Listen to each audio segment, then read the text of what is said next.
Hi everyone, this week we've got Amber on the show. We're going to be talking about fee avoidance. Before we do anything useful as usual, Amber, can I have a quick introduction from you, please, as to who you are, what you've been up to, and what we're going to be talking about? Yeah, so hi there. My name's Amber Golding. I'm from MIL Outsource. I'm the National Accounts Manager here, so I kind of deal with the largest estate agencies in the UK. We have been trading for the last 15 years, but I started here about just over 2 years ago when we launched this service. We realised there was a gap in the market when we were doing our research, because we believe from our findings there's about 4 billion lost to the estate agency industry every year for this exact sort of thing. It's a huge amount. And if I'm honest with you, I didn't even really think about this thing being a thing, if that makes sense. So I'm really pleased that you come on this week. So first question is, for anybody like me, what is fee avoidance in its simplest form?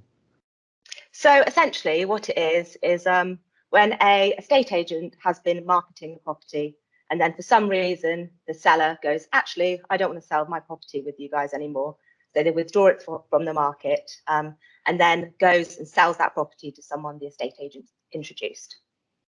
That's it in its basic form. And how often does this sort of thing happen on your findings? It's so hard to say because it can vary massively from estate agent to estate agent and region to region. But we find it's roughly about 1 in 10, 1 in 20. But I mean, some estate agents will send over 100 withdrawals, and we might find 2 in there. Some estate agents might send over 50, and we might find 10 or 15 in there. So it massively varies.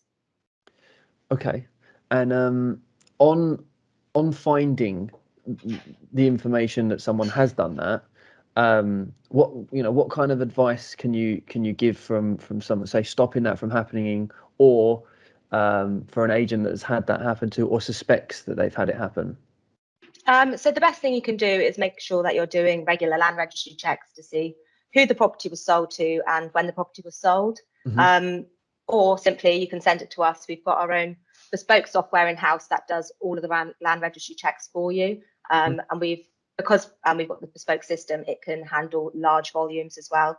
It can be quite a long, boring, tedious task for the estate agent to go through each one, especially if you get a lot of them.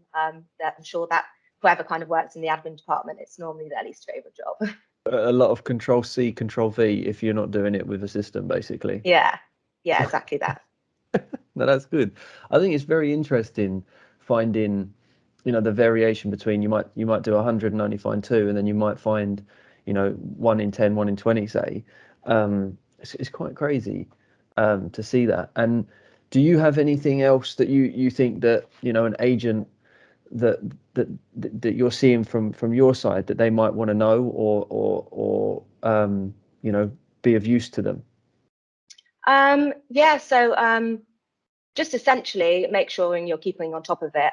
We launched the service at the beginning of 2020, and as I'm sure most people know, there was such a boom in the market that everyone was just so busy. So it's something that a lot of the estate agents I speak to either don't have time to do, haven't had time to do, or simply don't often know about. So that's the beauty of our service, is a kind of a safety net for estate agents more than anything. It means our cogs can be turning in the background, making sure that no one slips through the net, and you get your money on time every time. No, I think you're 100% right with the market, the speed of it. Obviously, last year, a lot of things probably would have slipped through the net because of that. When you're busy, you don't always have the time to look at all the things. So I think that's some key advice. And Amber, thank you very much for coming on the show. Really, really appreciate it. And thank you so much. No worries. Thanks for having me.